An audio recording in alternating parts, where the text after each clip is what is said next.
ချစ်ခင်လေးစားအပ်ပါသော MRTV4 ရုပ်မြင်သံကြားပရိသတ်များခင်ဗျာအားလုံးမင်္ဂလာပေါင်းနဲ့ခံကြောင်းနိုင်ကြပါစေလို့ဆုမွန်ကောင်းတောင်းလိုက်ပါတယ်မင်္ဂလာပါဆရာမင်္ဂလာပါဆရာမျိုးဟုတ်ကဲ့ဆရာဒီတစ်ပတ်ကျွန်တော်တို့ Global Panorama အတွက်ပေါ့ဆရာဘယ်လိုအကြောင်းအရာများရွေးချယ်ထားပါလဲခင်ဗျခုတော့ကဘာမှာတော်လေးအာယုံစိုက်နေတဲ့တဲ့ရင်ကတော့ကျွန်တော်တို့နော်ဝေနိုင်ငံမှာဖြစ်သွားတဲ့ပုံကွယ်မှုနဲ့လူတွေအများပြားတခါတည်းတပ်လိုက်တဲ့အမှုပေါ့နော်ဖြစ်ပါတယ်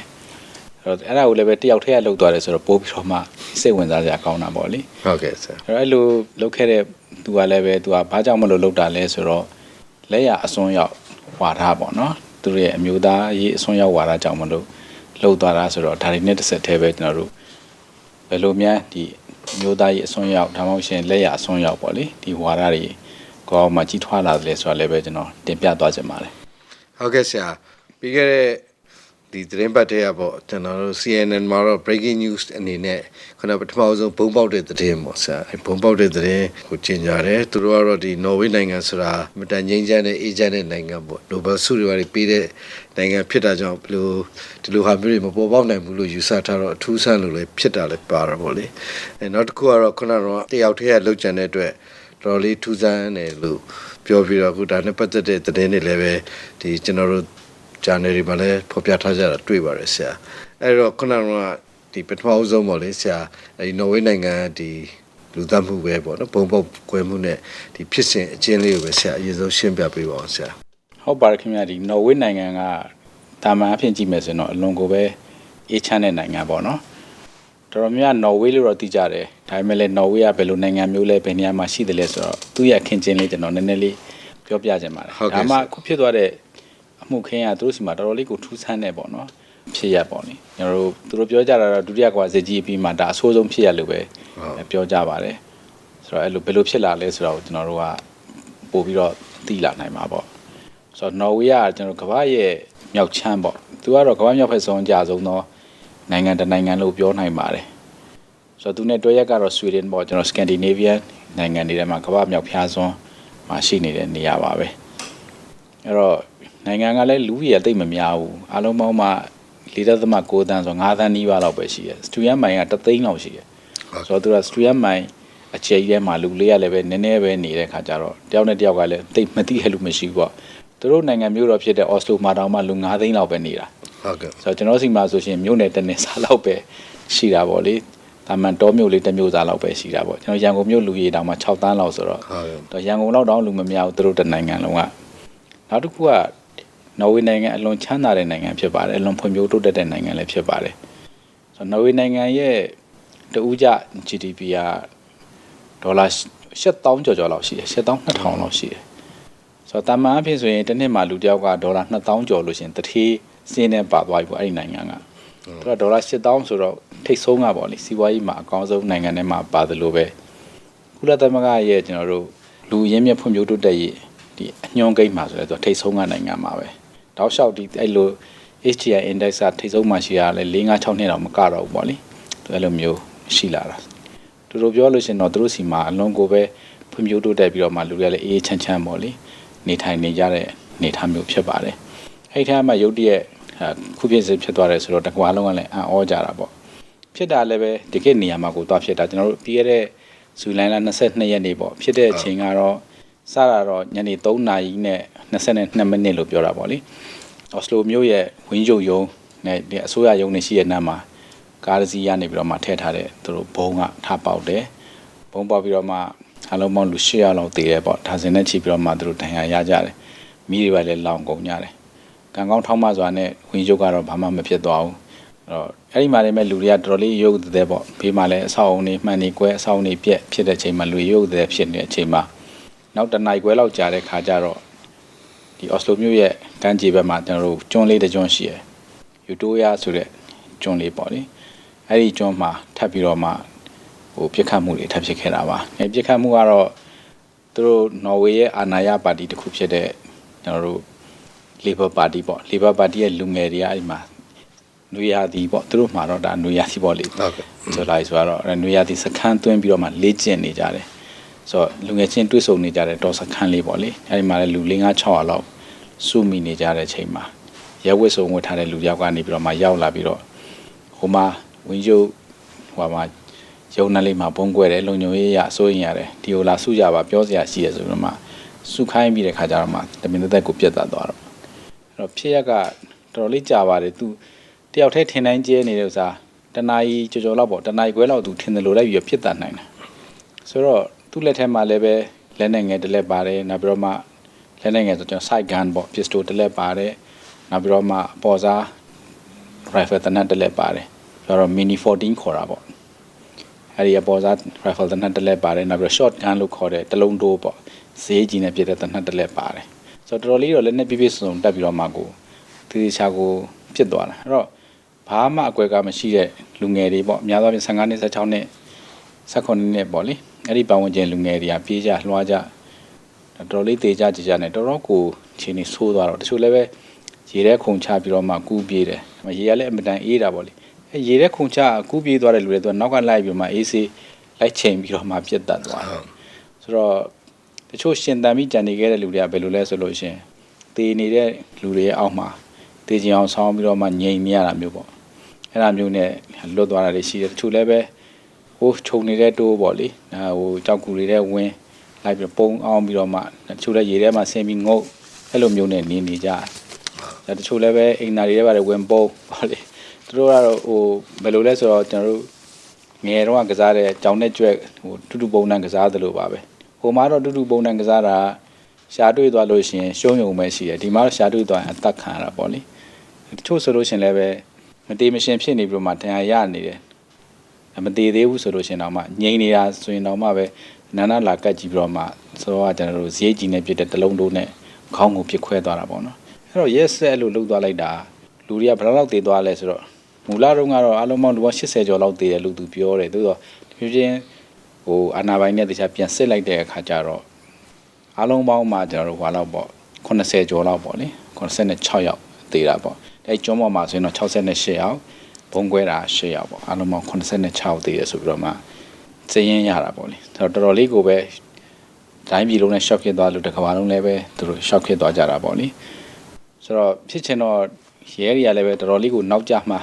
ရောက်လာတယ်ကျွန်တော်တို့ရုပ်ရှင်ကားတွေရလို့ဇက်ရုပ်ရှင်ကားထဲမှာတော့ကဲမဲဇက်လိုက်ကရင်ရောက်တယ်ဒါပေမဲ့ဒီမှာတော့ကဲမဲဇက်လိုက်ကမရှိဘူးပေါ့ရဲဖွဲ့ကတနာကြီးခွဲလောက်ကြာမှာပေါ့ဖြစ်ပြီးတော့မိနစ်60လောက်ကြာမှအဲ့ဒီကျွန်းမော်ရောက်လာတယ်ပေါ့လေရောက်လာတဲ့အခါကျတော့ရောက်လာပြီးမကြခင်ပဲသူလက်နဲ့ချပါတယ်သို့တော်လည်းပဲတည်တဲ့လူတွေကတော်တော်များများကိုတည်သွားပါပြီအဲ့တော့သူကတော့တတ်တဲ့လူကတော့ ACC သူ့နဲ့ကိုပဲအကုန်လုံးကိုပြတ်တက်သွားတယ်ဆိုတော့ဒါတွေကတော်တော်ထူးထူးခြားခြားပေါ့လေနောက်တစ်ခုကတတ်သွားတဲ့လူကိုယ်တိုင်ကလည်းပဲများသောအားဖြင့်ဖြစ်တတ်တဲ့ဒ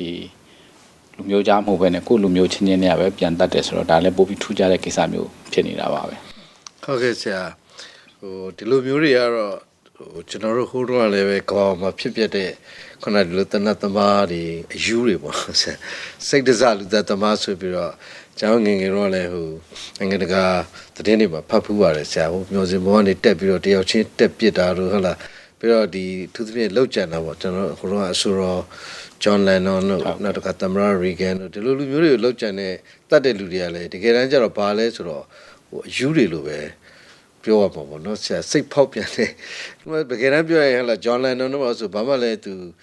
ဟိုတယောက်နဲ့ဟိုပတ်သက်တာလည်းမဟုတ်တော့လားဟိုပြောရမယ်ဆိုသူ့ကိုလည်းဘာမှသွားလောက်တာလည်းမဟုတ်ဒါပေမဲ့အဲ့လိုလူလည်းသူတို့တတ်တယ်နောက်တစ်ခါခုနခုလိုပေါ့ဆရာပြစ်မဲ့တဲ့ဒီခုနကသွားတဲ့ camp ဒီလူငယ်တွေရဲ့စခန်းသွားပြီးတော့စိတ်မြင့်တပြီးပြစ်တတ်တယ်ဆိုတော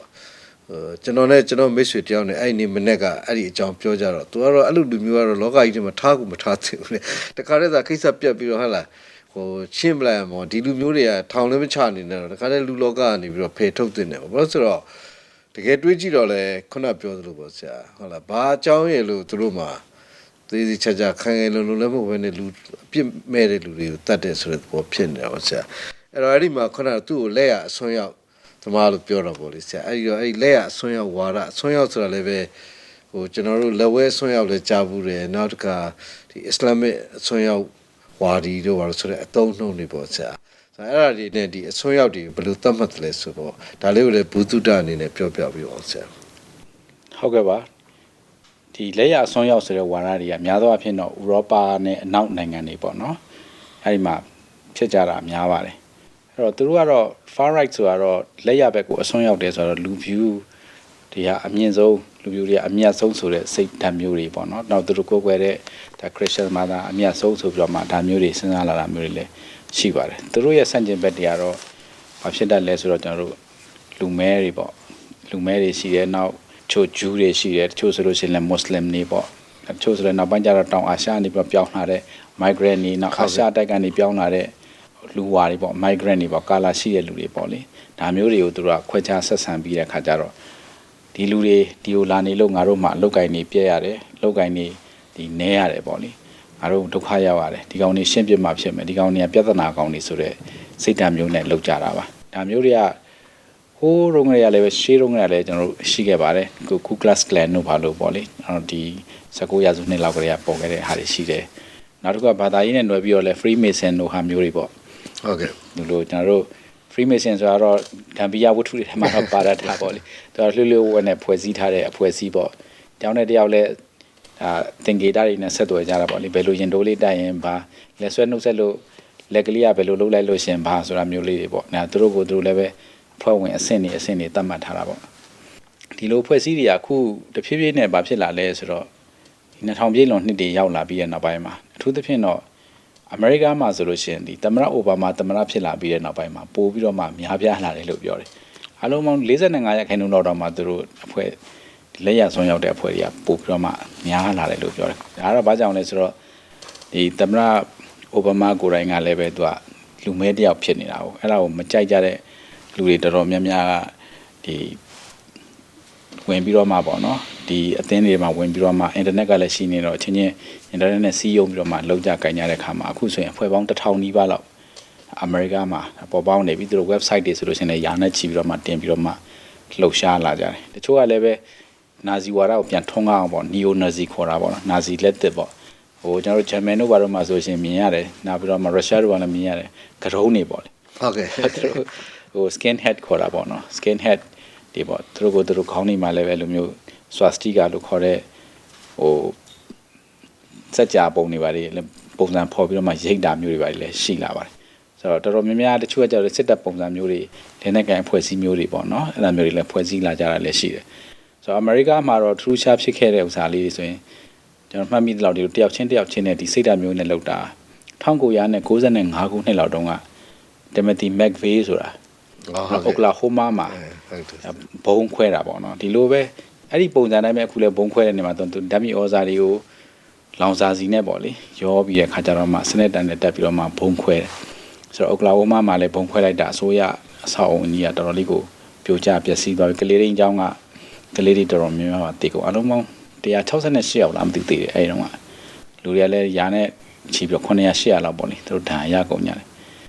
ဆိုတော့အဲ့ဒီတော့ကလည်းပဲဒီ Timothy McVeigh ကဘာလို့မကျေနပ်တာလဲဆိုတော့သူအစိုးရကိုသူပြန်ပြီးမကျေနပ်တာဒီအစိုးရဟာပြည်သူတွေပေါ်မှာမတရားဖိနှိပ်နေတယ်ဆိုအဲ့လိုမျိုးမြင်ပြီးတဲ့အခါကျတော့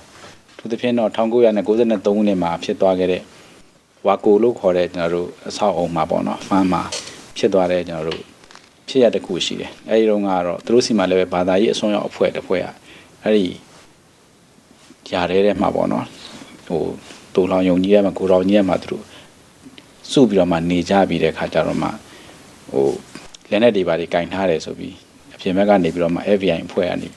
ဝိုင်းပြီးတဲ့ခါကျနောက်ဆုံးမှမီးတွေပါတွေလောင်မြစ်ထဲမှာအများကြီးသေကုန်ကြရှိတယ်ဟုတ်ကဲ့အဲ့ဒါဝါကိုပေါ့နော်အဲ့ဒီဝါကိုဖြစ်စဉ်ပေါ်မှာသူကမကျေနပ်ဘူးဒါပြည်သူလူထုဒီလောက်ထိမလုပ်သင့်ဘူးဆိုပြီးတော့မှမကျေမနပ်ဖြစ်ပြီးတော့သူကတယောက်တည်းပြန်လောက်တာပေါ့အဲ့လိုပဲအမေရိကမှာထူးခြားလေးတွေရှိရ Una Bomber ဆိုပြီးတော့မှစိုက်ထဲမှာဘုံထဲပြီးတော့တယောက်တည်းကနေပြီးတော့မှဘုံပို့ပြီးတော့မှလိုက်ဖောက်နေလို့ရှိတယ်လိုက်ရှာလို့တော်တော်နဲ့ကိုမရဘူးသူကတိတ်တော်လေနောက်ဆုံးကျမှပြန်မိပြီးတော့မှတင်းလုံးစားတစ်ရွှေ့ရှာပြီးမှမိတာမျိုးတွေပေါ့နော်ဆိုတော့အမေရိကဘက်မှာလည်းအဲ့ဒါမျိုးရှိတယ်လို့ပဲကျွန်တော်ဥရောပတိုက်ဘက်မှာလည်းပဲဒီအဖွဲ့အစည်းတွေပေါ့လက်ရအစွန်းရောက်တဲ့အဖွဲ့အစည်းတွေကနိုင်ငံတိုင်းလိုတော်တော်များများရှိပါတယ်နော်ဂျာမနီမှာရှိတယ်စပိန်တို့အီတလီတို့နောက်ပြီးမှဒီအရှေ့ဥရောပပေါ့ဆာဗီးယားတို့နောက်ပြီးပေါ်ဘက်မှာဆိုဘော်လ်တစ်နိုင်ငံတွေဖြစ်တဲ့ Estonia တို့ Latvia တို့ဒါတော်တော်များများလှုပ်ရှားနေကြတာတွေရှိတာပေါ့နိဆိုတော့နောက်ဆုံးဒီ Forex ရဲ့လှုပ်ရှားမှုတွေမှာထူးခြားတဲ့လှုပ်ရှားမှုကတော့ဟိုမှာ2008ခုနှစ်အမေရိကန်သမ္မတရွေးပွဲမှာအိုဘားမားသမ္မတဖြစ်လာတော့မယ်ဆိုအိုဘားမားကိုတောင်မှလှုပ်ကြံဖို့ပေါ့လူငယ်2ယောက်ကဒီ Forex လူငယ်2ယောက်ကပေါ့လက်ရစွန်းရောက်တဲ့လူငယ်2ယောက်ကကြံစီလို့ဖမ်းလိုက်ရတာရှိတယ် Steven နဲ့ Paul ဆိုတဲ့ဒီနှစ်ယောက်ပေါ့နော်သူတို့ညာလို့လို့ဆိုတော့ဖမ်းလိုက်ရတယ်ဒါပေမဲ့ဒီ Norway မှာကြတော့တော်တော်ကိုဒါမျိုးကတိတ်မရှိဘူးပေါ့အင်္ဂလန်မှာရှိတယ်အင်္ဂလန်မှာတော့ England Defence League ဆိုပြီးတော့မှ league ကိုတော့ဝါသနာပါတော့ EDL ခေါ်တာပေါ့နော် England Defence League ဆိုပြီးတော့မှတော့အင်္ဂလန်မှာကြတော့ဗာပြဿနာရှိလဲဆိုတော့အထူးသဖြင့်တော့တောင်အာရှပေါ့ဒီတောင်အာရှလူငယ်တွေပါကစ္စတန်တို့အိန္ဒိယတို့ကလူငယ်တွေကအင်္ဂလိပ်ကိုလိုနီဆိုတော့ပညာဆက်သင်နဲ့အလုပ်လုပ်ရင်းနဲ့တဖြည်းဖြည်းချင်းလူစုလူဝေးနဲ့ပေါ့နော်ရောက်လာကြပြီမပြန်တော့ဘဲနဲ့အလုပ်လုပ်နေကြတော့ဒီ South Asian လူဖွဲ့စည်းရ community ကအဲ့ဒီမှာများလာပြီးတော့ထုံးစံအတိုင်းပေါ့ရှိနေပြီးသားဖွဲ့စည်းတွေနဲ့လူဖွဲ့စည်းနဲ့ပြဿနာတွေဖြစ်လာကြတယ်ဘာလို့ဆိုတော့အနေထိုင်ကလည်းမတူအစားအသောက်ကလည်းမတူနောက်လူတွေရဲ့ဒလိထုံးစံကလည်းမတူတော်တော်များများကအင်္ဂလိပ်ဆိုတဲ့လူတွေကတီးတီးခြားခြားလေးနဲ့နားရေးပါရေးနေကြတယ်ဆိုတော့ Indian society ကြတဲ့ခါကျအဲ့လိုမျိုးမဟုတ်ဘူးသူကတလုံးတစည်းရဲ့နဲ့စုစုရုံနဲ့ငါပြောကြဆိုကြအော်ကြဟစ်ကြပေါ့နော်စကားဟိုအများကြီးပြောကြတဲ့လူမျိုးတွေဆိုတော့တိမ်ထဲမှာအခန်းကြီးခွဲပြီးတော့နေကြလို့ရှင်နောက်ဆုံးမှမခံနိုင်ဘူးအဲသူတို့အင်္ဂလိပ်တွေကတခြားပြောင်းပြေးကြတော့အဲ့ပြောင်းပြေးတဲ့နေရာမှာနောက်ထပ် Indian family တခုကရောက်လာဆိုတော့တဖြည်းဖြည်းချင်းတချို့ရက်ွက်တွေမှာအဲ့လိုပေါ့ Indian ရက်ွက်လိုအမျိုးတွေဖြစ်လာကြတော့အဲ့တော့သူတို့အုပ်စုတွေနဲ့ဘေးကဟိုဒေသခံမျက်နှာဖြူတွေနဲ့အဆင်မပြေဖြစ်လာကြပြီးတော့မှလမ်းဘေးမှာရိုက်ပွဲတွေဖြစ်ကြအတီကယုံတွေဖြစ်ကြအဲ့ဒီကနေပြီးတော့မှနောက်ဘာတွေဖြစ်လာလဲဆိုတဲ့ခါကျတော့ကျွန်တော်တို့အင်္ဂလန်မှာပဲဟိုမြောက်ရထားဘုံခွဲတာတို့နောက်တော့နှစ်ထပ်ဘတ်စကားကြီးဘုံခွဲတာတို့အဲ့အမျိုးတွေဖြစ်လာတဲ့ခါမှာတစ်ဖက်ကလည်းအကြမ်းဖက်ပြီးတော့မှတုံ့ပြန်လာတာပေါ့နော်အဲ့တော့မှလမ်းတွေမှာထွက်ပြီးတော့မှဆန္ဒပြပြီးမှဒီလူတွေကိုပြန်ထုတ်ပြပြန်မောင်းထုတ်ပြဘာညာဆိုပြီးတော့မှအဲ့လိုမျိုးလှုပ်လာတာအဲ့ဒီလှုပ်တွေလှုပ်တာဒီ EDL ဆိုတဲ့အဖွဲ့ပေါ့ဆိုတော့အခု Norway မှာဒီလက်တဲ့ပေါ့တော့ Anders Behring Breivik ပေါ့နော်သူကတော့အဲ့ဒီ EDL နဲ့လည်းသူကနည်းနည်းတော့ဆက်ဆက်မှုရှိတယ်ဆိုတော့သူကိုယ်တိုင်က Norway သားဆိုပေမဲ့လည်း Norway လူမျိုးဆိုပေမဲ့လည်း England မှာမွေးတာ London မှာမွေးတာပေါ့ဟုတ်ကဲ့သူ့အဖေနဲ့အမေက diplomat တွေပေါ့ London မှာနေပြီးတော့နောက်ပိုင်းကျတော့သူ့ဖေက Paris ကိုပြောင်းသွားတယ်ဆိုတော့ဖေနဲ့အမေငယ်မှာပဲသူတို့ဖေကအိမ်အောင်ကွဲသွားကြတယ်သူအမေနဲ့နေတာပေါ့လေဆိုတော့အင်္ဂလိပ်စကားလည်းသူ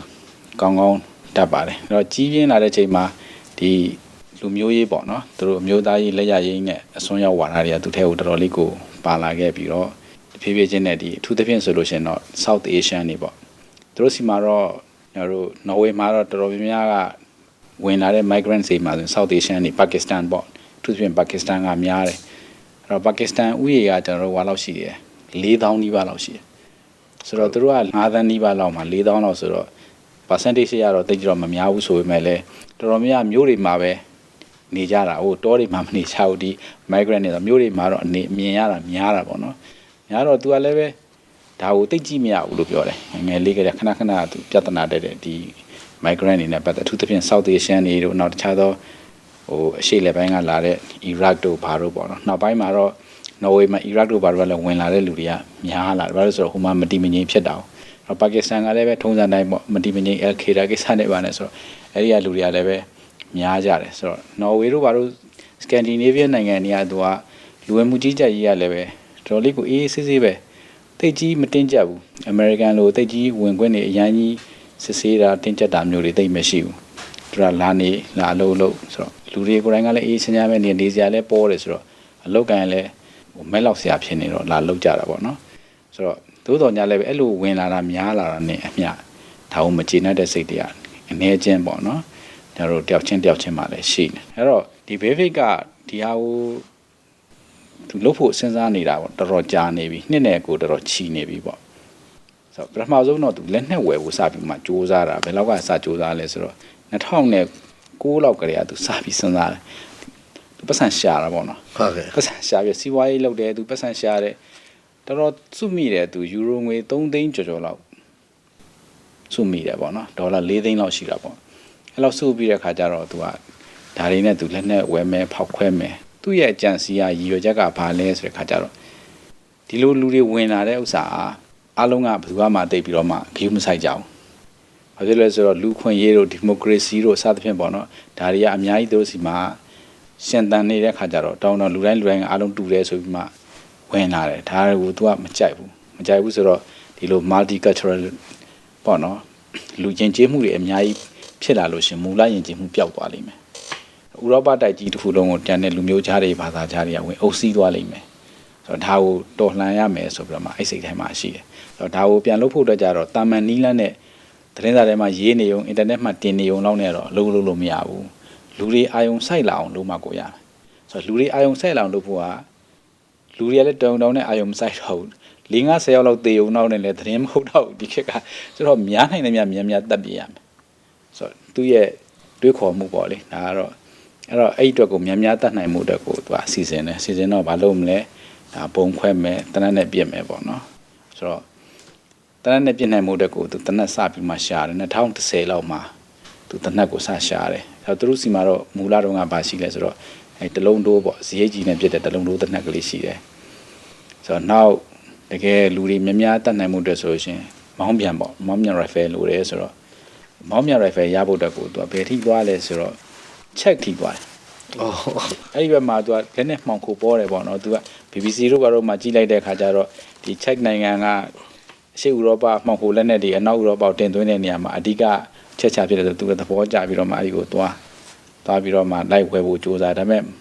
အဆင်မပြေဘူးသူကရှာလို့မရနဲ့သူပြန်လိုက်ခဲ့ဒါဆိုရင်တော့နော်ဝေမှာပဲဝယ်တော့မယ်ဆိုတော့နော်ဝေမှာကျတော့ license တင်ရတယ်အဲ့ဒါဝယ်မယ်ဆို license တင်ရတယ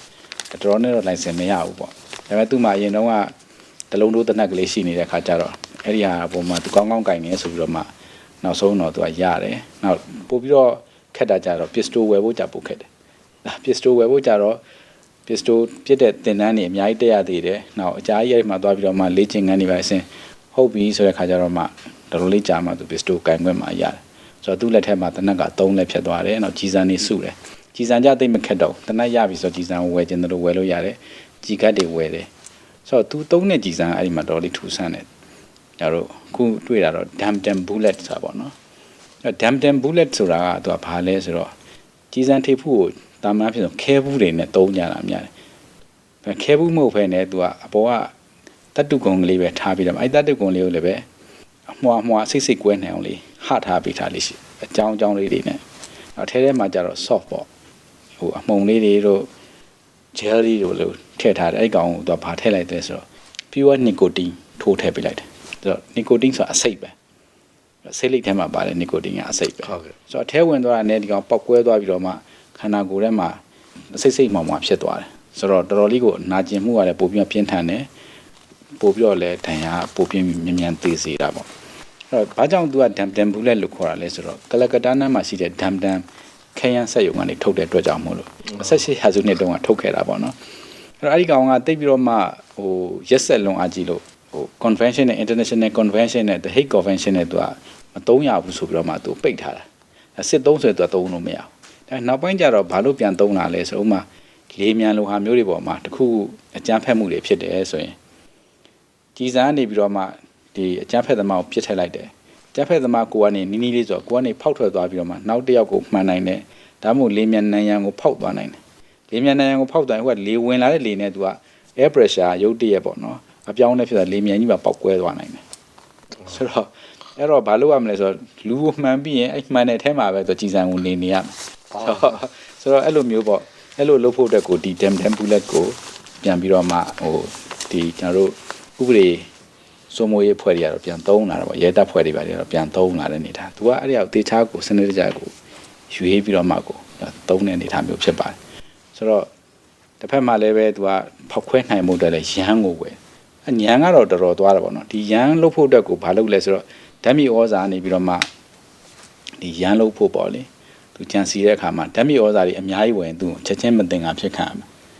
ဒီခေတ်ကြီးမှာဒါတွေကရန်လုပ်တယ်ဆိုတာသိတတ်တယ်ဆိုတော့ဘာလုပ်လဲဆိုတော့သူစုထားတဲ့ငွေနဲ့ဒီအော်စလိုမြို့ပြင်မှာသူကယာခင်းလေးတစ်ခင်းကိုသူကငှားလိုက်တယ်ငှားပြီးတော့မှယာလုံးမယ်ပေါ့လေစိုက်ပျိုးရေးလုပ်မယ်ဆိုကားထရက်ကားတွေပါငှားလိုက်တယ်ငှားပြီးတော့မှအဲ့ဒီပေါ်မှာမူတည်ပြီးတော့မှသူကမငှားခင်ကကြိုပြီးတော့မှဓာတ်မြေဩဇာတွေမှားပြီးပိုလန်ကနေပြီးတော့မှတန်နဲ့ချီပြီးတော့ပါလေရောက်လာတဲ့ခါကျအဲ့ဒီထဲမှာ store လုပ်ပြီးတော့မှ genetic chemical တွေပါဝယ်ပြီးတော့မှသူကဒါစနက်တန်ပေါ့လေဖောက်ခွဲနေတဲ့စနက်တန်တွေလုပ်လက်တွေ့စမ်း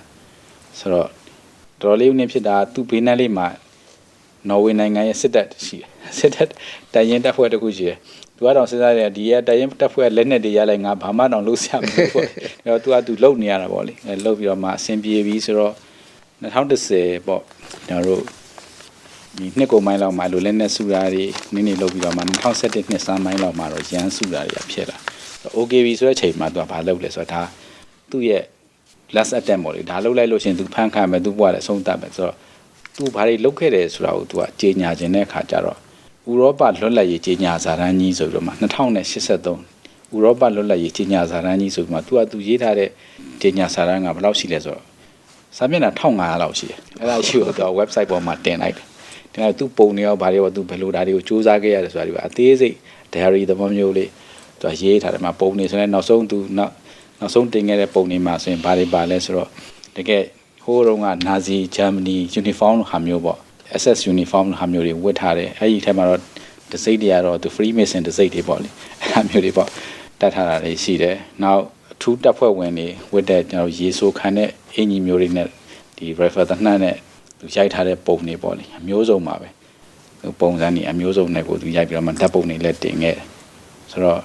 ့တေးချာကိုအကွက်ချပြီးတော့ဒါသူရဲ့နောက်ဆုံးအခြေအနေဆိုတာသိရတဲ့အခါကျတော့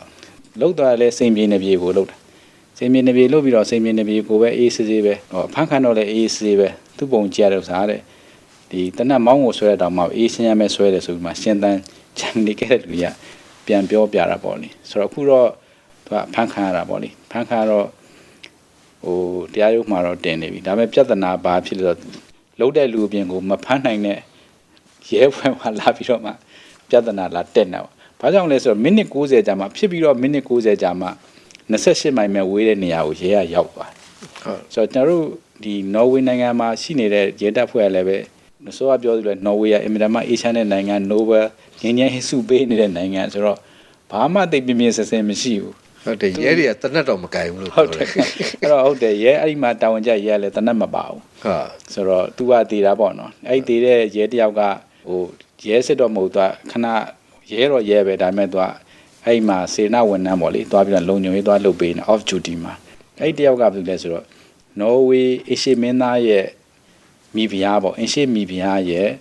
့အကိုပေါ့အကိုဆိုပေမဲ့လည်းအဖေဘက်ကပထွေးဘက်ကပါတယ်အကိုပေါ့လေအဲ့တယောက်ဖြစ်န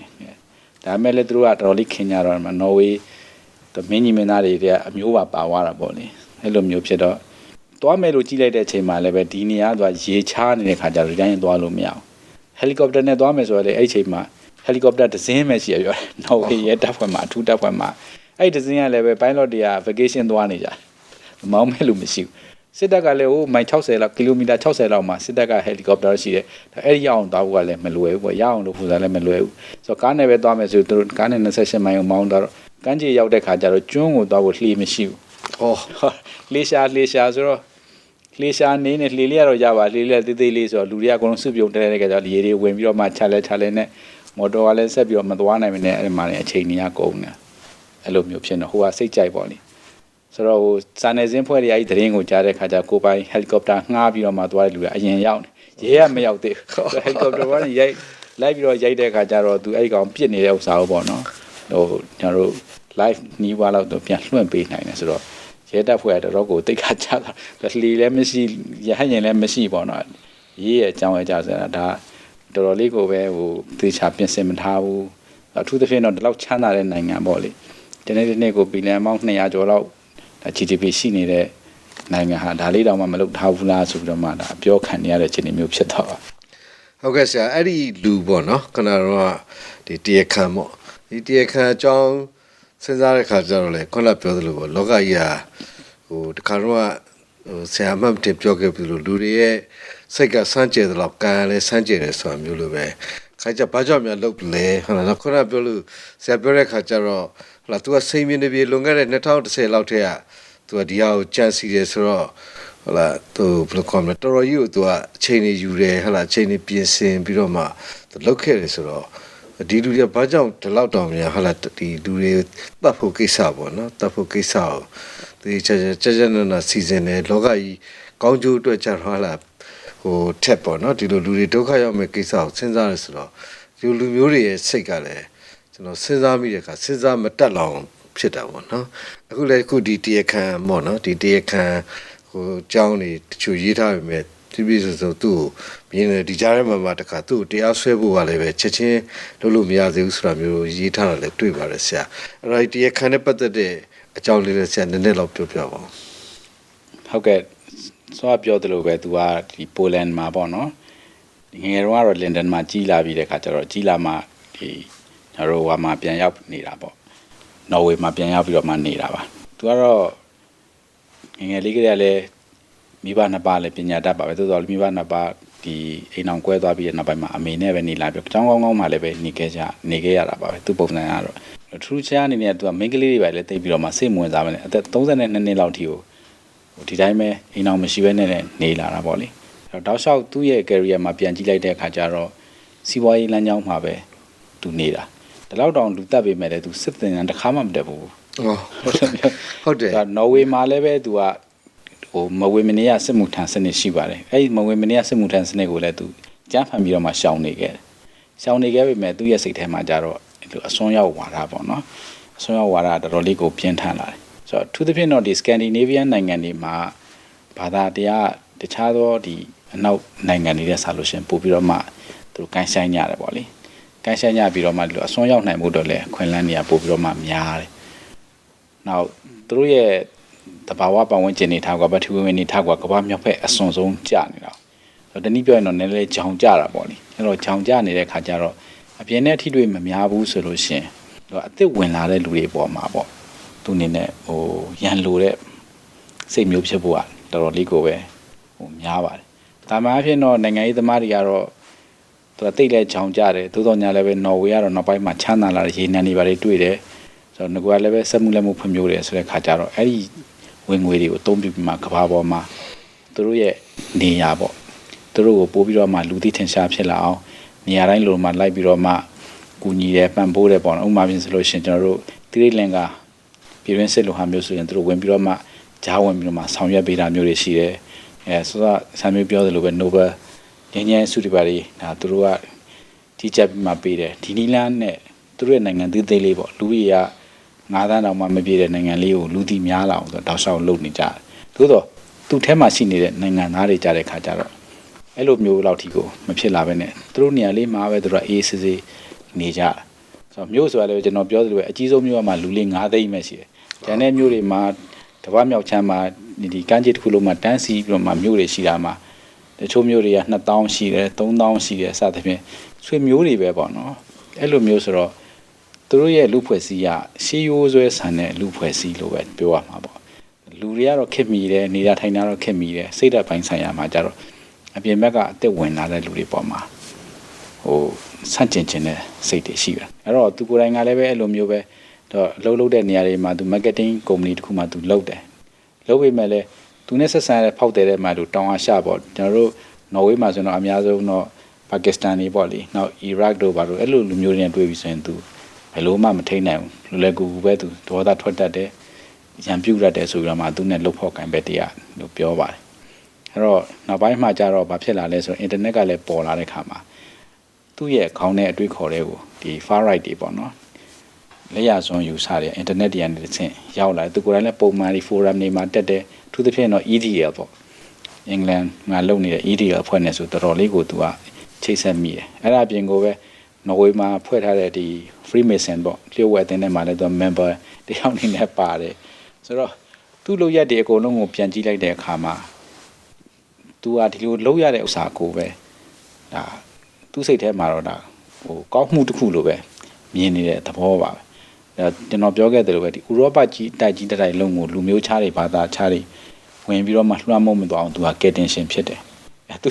့ရဲ့ကြေညာစာတမ်းထဲမှာလည်းအဲ့လိုပဲပါတယ်အဲ့သူကကယ်တင်ရမယ်ပေါ့ကယ်တင်ရှင်ဖြစ်တယ် Freemason မှာဆိုလို့ရှိရင်တော့သူကအဆင့်လေးတွေရှိတယ်အဆင့်ထဲမှာဆို Knight Templar ဆိုတာရှိတယ် Knight Templar ဆိုတာတော့ဟိုးတုန်းကသမိုင်းကြောင်းနဲ့ပြန်ပြောလို့ရှိရင်တော့ဒီခရစ်ယာန်တွေပေါ့အဖိနှိတ်ခံရတဲ့အချိန်မှာဒီ Crusade စစ်ပွဲပါညာဖြစ်တဲ့အချိန်လိုက်ကဲတဲ့သူရဲကောင်းတွေအဲ့ဒီသူရဲကောင်းတွေကိုစုပြီးဖွဲ့ထားတဲ့ဆိုတာ Knight Templar ခေါ်တယ်ဆိုတော့အဲ့ဒီ Knight Templar ပေါ့လေအခုလည်းပဲ Freemason အဲ့ဒါကိုသူကအဆင့်တစ်ဆင့်နဲ့သတ်မှတ်ပြီးတော့ Knight Templar ပေါ့သူလည်းပဲလို့ Knight Templar ဖြစ်တယ်ဆိုတော့အဲ့တော့ပြန်ပြီးတော့မှကျွန်တော်တို့အခုသူ post လုပ်ထားတဲ့ဒီ Facebook တွေဘာတွေမှာတင်ထားတဲ့ဓာတ်ပုံတွေမှာပြန်ကြည့်လိုက်လို့ရှင်လဲဆိုတော့ကျွန်တော်ပြောသလိုနာဇီ uniform ပုံစံတွေနဲ့ Freemason badge တွေတက်ပြီးတဲ့အခါကျတော့ အဲ့လိုပဲသူပြစ်တက်လိုက်တဲ့အချိန်တုန်းကသူဝတ်သွားတဲ့ရဲယူနီဖောင်းထဲမှာလည်းပဲအဲ့ဒါမျိုးတွေရေးထားသူ့ရဲ့လက်ပေါင်းတစ်စိတ်တွေမှာဗာလဲဆိုတော့ဥရောပကိုကယ်တင်မဲ့တပ်ဖွဲ့ဒါစားတယ်ပေါ့နော်အဲ့လိုမျိုးတွေပေါ့လေသူ့ကိုယ်သူနှင်းဖြစ်သွားတယ်ဆိုတော့ကျွန်တော်အမြင်ကတော့သူကစိတ်ပိုင်းဆိုင်ရာမှာပေါ့နော်စံလွဲနေတာပေါ့ဒါပေမဲ့အဲ့စံလွဲနေတဲ့ဥစ္စာကိုသူကအကောင်းလို့ပဲမြင်တယ်ဒါသူလုံးမရတော့မယ်ဟိုသူမှမကယ်တင်လို့ရှင်ဥရောပတိုက်ကြီးကတော့လူမျိုးကြားတွေလက်အောက်ကိုရောက်သွားတော့မယ်ဆိုတာမျိုးကိုသူကမြင်ပြီးတော့ဒါမျိုးခံယူပြီးတော့မှသူကတော့လှုပ်သွားတာပါပဲလှုပ်သွားပြီးတော့လည်းပဲနောင်တရတဲ့ပုံလည်းအခုချိန်ထိတော့လုံးဝမပေါ်ဘူးပေါ့အစာမျိုးပြောဆိုတော့သူ့ဖေကိုယ်တိုင်ကသူ့ဖေကလည်းအငိမ့်စားယူပြီးတော့မှပြင်သစ်မှာနေနေတာပေါ့လေသူလည်းဘာဖြစ်လို့ဘာဖြစ်နေမှကိုသူသားနဲ့ဆက်သွယ်ပြတဲ့15နှစ်လောက်ရှိပြီသူသားလည်းငယ်လေးကလေးကနည်းနည်းဟိုဘယုတ်ဒုက္ခလေးတွေလောက်တတ်တယ်ဥမာ hip hop ကိုကြိုက်တယ်နောက်ပြီးတော့မှဟိုလမ်းတရားဆန်ဆန်ပေါ့ဟိုရင်ကလို့ဆိုလမ်းမော်တွေမှာထွက်ပြီးတော့မှဟိုနိုင်ရနေမှာဟိုဆေးနဲ့မှုတ်ဆေးနဲ့မှုတ် graffiti ပေါ့အဲ့ဒါမျိုးတွေလုပ်တယ်ဆိုတော့သူတို့အရက်ဒေတာကြတော့ဒါမျိုးတွေကိုလက်မခံဘူးစီကံကြီးတဲ့ခါကြတော့ရဲရဖမ်းတဲ့ခါကြတော့သူ့ဖေလည်းပဲ diplomat ဟောင်းဆိုတော့ရှက်တာပေါ့လေသူသားဒီလိုဟိုလမ်းဘေးရောက်နေတယ်ဟိုနေ့ဟိုလှုပ်ချင်ရလှုပ်နေဆိုတာမျိုးကြားတဲ့ခါကျနောက်ပိုင်းမှာတာဖာနှစ်ယောက်ကစိတ်ဟိုခံမတင်ဖြစ်ပြီးတော့မှမဆက်တော့ပဲနေခဲ့တာ15နှစ်လောက်ရှိပြီလို့ပြောပါတယ်အဲ့တော့သူကလည်းပဲသတင်းတွေမှာပေါ်လာမှဟာဒါငါသားပါလားဆိုပြီးတော်တော်လေးကိုရှောက်ကြသွားပြီးတော့ဒါပြောလဲဆိုသူကသူ့ကိုသူတခါတည်းကအဆုံးစီလိုက်ပြီးတာပဲအဲ့လိုမျိုးကိုသူကပြောတယ်ဒါဖေတယောက်ကနေပြီးတော့မှပြောတာပေါ့လေအဲ့လောက်ကိုပဲပြောလာတဲ့နေထားသို့တော်ညာလည်းပဲဒီလူကိုယ်တိုင်းကတော့လုပ်တဲ့လူကိုယ်တိုင်းကတော့ဒါကိုနောင်တရတဲ့ပုံစံမျိုးမပေါ်ဘဲနဲ့ဒါချင်းချောက်ထားတာတွေရှိတယ်သူလူမျိုးတော့2ယောက်ရှိသေးပေါ့နောက်ပေါ်လာနိုင်သေးတယ်ဆိုပြီးမှအဲ့လိုမျိုးဟိုချင်းချောက်ထားတာရှိပါတယ်အဲ့တော့ခြုံပြီးတော့မှသုံးသပ်မယ်ဆိုရင်တော့ဒီလိုလူမျိုးကသူတို့ရဲ့ value ပေါ့နော်စံနှုန်းတန်ဖိုးထားမှုကကွာလွဲသွားပြီအဲ့ယုံကြည်ချက်တစ်ခုကိုစိတ်ထဲမှာနှစ်ကယုံကြည်လိုက်တယ်သို့သောအဲ့ယုံကြည်ချက်တည်းကရန်ဆန်လွဲနေတယ်ဆန်လွဲနေအောင်ဆန်လွဲတယ်လို့မထင်ဘူးဒါသူများတဲ့ထူးကြတယ်လို့ပဲသူကိုယ်သူထင်တယ်သူများတဲ့ထူးကဲပြီးမုံမြတ်တယ်လို့ပဲသူကထင်တယ်သူကစံနမုံဒါပြဖြစ်တယ်လို့ထင်တယ်ဒါမျိုးတွေကအဲ့လိုဆန်လွဲနေတဲ့လူတွေမှာဖြစ်တတ်တာပေါ့နော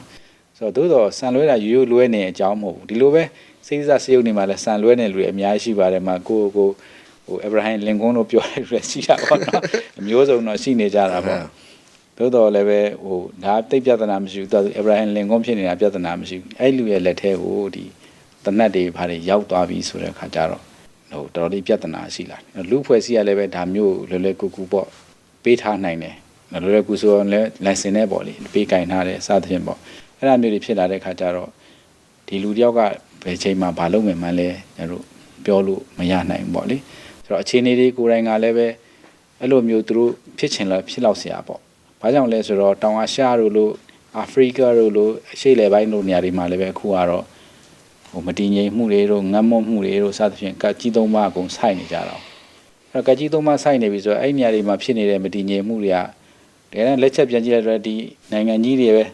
တွားပြီးတော့မှပြည့်စိတ်အောင်ကိုဒုံးနဲ့တွားထိုးနေတာပါပဲအဲ့ထိုးလာတော့ပြည့်စိတ်အောင်ကပြည့်စိတ်တဲ့ဟိုတက်ဒီတက်ကုန်ကြတာပေါ့နော်သူကိုစီကိုပြန်ဝင်လာတာပေါ့ဆိုတော့အနီးနားမှာရှိနေတဲ့နေရာအရှိလေပိုင်းတို့တောင်အာရှဆိုဖြတ်ပြီးတဲ့ခါကျတော့ဥရောပတွေကိုဝင်လာကြတချို့လဲနေမြေတွေပါတွေကြော်လွှားပြီးတော့မှဒီနော်ဝေတို့လိုဆွီဒင်တို့လိုစသဖြင့်ပေါ့ဟိုအမြောက်ဖျားစုံတွေလည်းရောက်လာကြတာပေါ့ဆိုတော့အဲ့လိုရောက်လာကြတဲ့ခါမှာဒါပဲပြန်ပြီးတော့မှသူတို့ပေါ်မှာပြန်တက်ရောက်တယ်ဒီလူဖွဲ့စည်းပေါ်မှာပြန်တက်ရောက်ပြီးတော့မှဒါတွေကိုမလိုလားတဲ့လူတွေဟိုနှင်းမျိုးတဲ့လူတွေကကြမ်းဖက်ပြီးတော့မှတုံ့ပြန်လာကြတယ်နေရာတိုင်းမှာပါပဲဥပမာဆိုရှင်လည်းရုရှားဆိုလည်းဒီတိုင်းပဲအဲ့မှာရုရှားမှာလည်း skin head တွေရှိတာပဲအဲသူတို့ကလည်းပဲအာရှဒေသတို့တခြားသောဒေသလာတဲ့ရောင်သွေးရှိတဲ့လူတွေဆိုလို့ရှိရင်မြေရောက်ယထာပူတော်ဒီမှာရိုက်တယ်နှက်တယ်လူတယ်ပေါ့နော်စသဖြင့်ဒါမျိုးတွေလုပ်ကြတယ်ခါလေကြလို့ရှိရင် acid နဲ့ပက်တာတို့ဘာလို့အလောက်ထိကိုလုပ်ကြတယ်ကျန်တဲ့နေရာတွေမှာလည်းပဲဒီလိုမျိုးအလောက်မဆိုးတာတော့မှဒါမျိုးဆန်ဆန်တွေကအများကြီးဖြစ်ကြတာပေါ့နော်အဲ့ဒီထဲကနေပြီးတော့မှပဲပို့ပြီးတော့မှထူကြတဲ့ဆန်လွဲတဲ့အနေထားရောက်သွားတဲ့ခါကျတော့လူတွေအများကြီးကိုတတ်ပြစ်လိုက်တဲ့အနေထားမျိုးအန်ဒီရရောက်သွားတာပါပဲဟုတ်ကဲ့ဆရာအဲ့တော့ဒီလိုတာမန်အဖြစ်ကြည့်လိုက်မယ်ဆိုရင်တော့ဒါလူတစ်ယောက်ပေါ့နော်ဒါလူတစ်ယောက်ကခုနဆရာပြောသလိုဆန်လွဲတယ်ဒါဆန်လွဲတဲ့နေရာမှာလဲသူကသူဆန်လွဲမှလည်းမသိဘူးဒါပြင်သူကသူကသူရဲကောင်းပေါ့နော်သူရဲကောင်းလို့ထင်တယ်ဟာလားသူမှဒါသူရဲကောင်းဝါဒဒါပေမဲ့သူရဲကောင်းစိတ်နဲ့သူကဒါဥရောပတိုက်ကြီးသူကဲတင်မယ်ဆိုပြီးတော့ဖြစ်တော့ သို့တော့ကျွန်တော်တို့လူဖွဲ့စည်းနေနဲ့ကြည့်ရင်ဒါလူဖွဲ့စည်းရနေပဲဒီလိုလူတယောက်ကိုဖန်တီးပေးလိုက်နိုင်တယ်လို့လည်းသတ်မှတ်မယ်ဆိုသတ်မှတ်လို့ရရပဲဆရာတကယ်တော့ဒီလူဖွဲ့စည်းတဲ့မှာကြီးပြင်းလာတဲ့ကလေးတယောက်ပေါ့နော်ကလေးကနေလူငယ်တယောက်ဖြစ်လာဒီလူငယ်မှာဒီလိုစိတ်တက်မျိုးတွေကဲရောင်းလာဖို့ဟုတ်လားဒီလိုသူ့ရဲ့အမှုကျက်တွေသူ့ရဲ့ဒီစိတ်တက်တွေကိုဒီလူဖွဲ့စည်းရပဲဖန်တီးပေးလိုက်တယ်လို့ဆိုမယ်ဆိုလဲဆိုလို့ရတော့ပေါ့ဆရာအဲ့တော့ကျွန်တော်တို့ကအခုဒီနော်ဝေးနိုင်ငံဒီဖြစ်စဉ်ပေါ့နော်ဒီလူသားမှုကိုကြည့်မယ်ဆိုလို့ရှိရင်တာမန်ကြည့်လိုက်ရင်တော့လူတယောက်ကနေပြီးတော့ရန်ကားပြီးတော့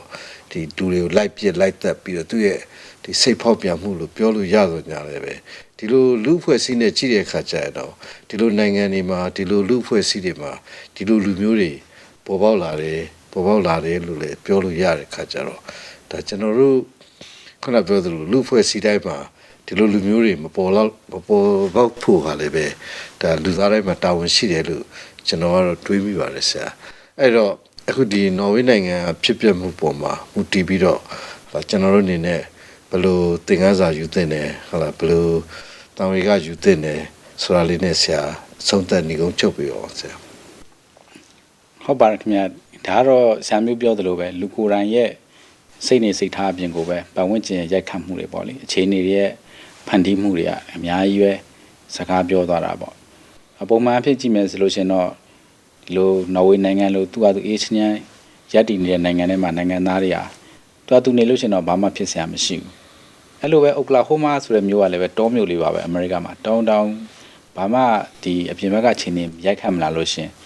မက်ဗေးလိုလူမျိုးကလည်းဒါမျိုးလှုပ်ဆက်လဲအကြောင်းမရှိပါဘူးသို့တော်လည်းပဲဘာဖြစ်လာလဲဆိုတော့ကျွန်တော်ကဘာကြီးကိုယ်တိုင်က globalization ဖြစ်လာတယ်အပြန်အလှန်ပေါ့နော်မိကိုဆက်သွယ်ပြီးတော့မှပေါင်းဆက်ပြီးမှလှုပ်ရှားတာတွေကများလာတဲ့အခါကျတော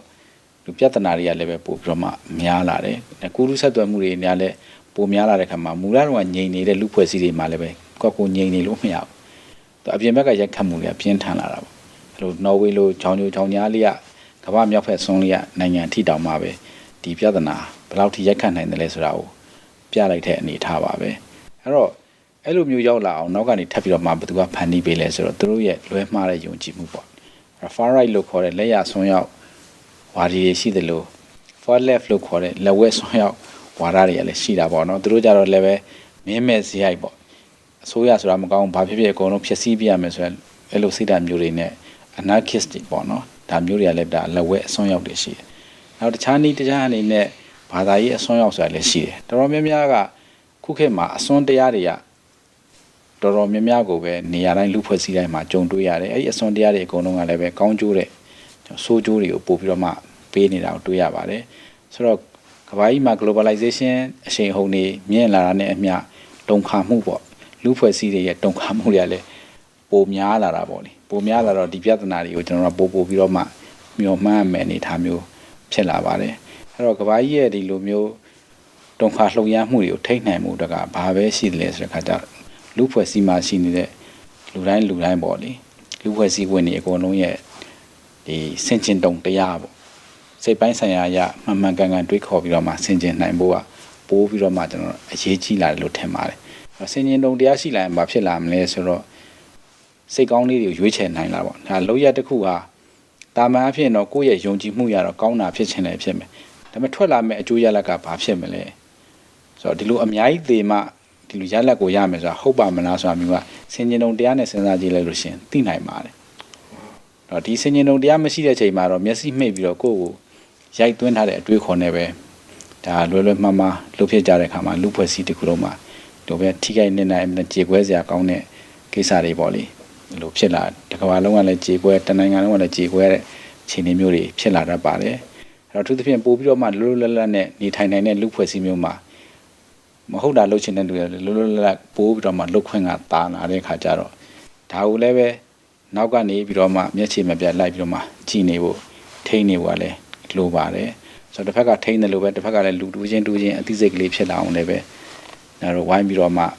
ှဒီပြုစုပြောထောင်သွားကြဖို့လိုလိမ့်မယ်အထူးသဖြင့်တော့စိတ်ပိုင်းဆိုင်ရာယဉ်ကျေးမှုပေါ့လေဘာကြောင့်လဲဆိုတော့ဒီ globalization မှာပို့ပြီးတော့မှတခြားလူစိမ်းတွေနဲ့ထိတွေ့ရတာဆက်ဆံရတာပိုများလာတယ်အဲ့တော့ချင်းချင်းမှယဉ်ကျေးပြီးတော့မှခင်ခင်မင်မင်နဲ့မဆက်ဆံနိုင်မှုဆိုလို့ရှိရင်ဒီပြဿနာတွေကပို့ပြီးတော့မှ ပေါ်လာတဲ့အတွက်ကြောင့်ကျွန်တော်တို့ကောင်းမြတ်တဲ့စိတ်နဲ့စိတ်ထားတွေတိုးပွားလာဖို့အလုံးဝိုင်းလုပ်ကြမယ်လို့ပဲလို့ကျွန်တော်တို့သုံးသပ်ပါတယ်ခင်ဗျဟုတ်ကဲ့ဆရာအဲ့တော့ဒီနေ့ကျွန်တော်တို့ဒီခုနနော်ဝေမှာဘုံကွဲမှုနဲ့ဒီလူသားမှုပေါ့လေအကြောင်းဆွေးနွေးနေခုနဆရာပြောသလိုပဲကျွန်တော်တို့လူသားတိုင်းမှာဒီကောင်းမြတ်တဲ့စိတ်ဓာတ်တွေဖွံ့ဖြိုးဖို့တိုးတက်လာဖို့ရင့်ကျက်လာဖို့အရေးကြီးတယ်လို့နားလည်ပါတယ်ဆရာ။ဒါဒီကနေ့ကျွန်တော် Global Panorama အစီအစဉ်မှာဆွေးနွေးပေးတဲ့ဆရာကိုအထူးပဲကျေးဇူးတင်ပါတယ်ဆရာ။ကျွန်တော်လည်းကျေးဇူးတင်ပါတယ်။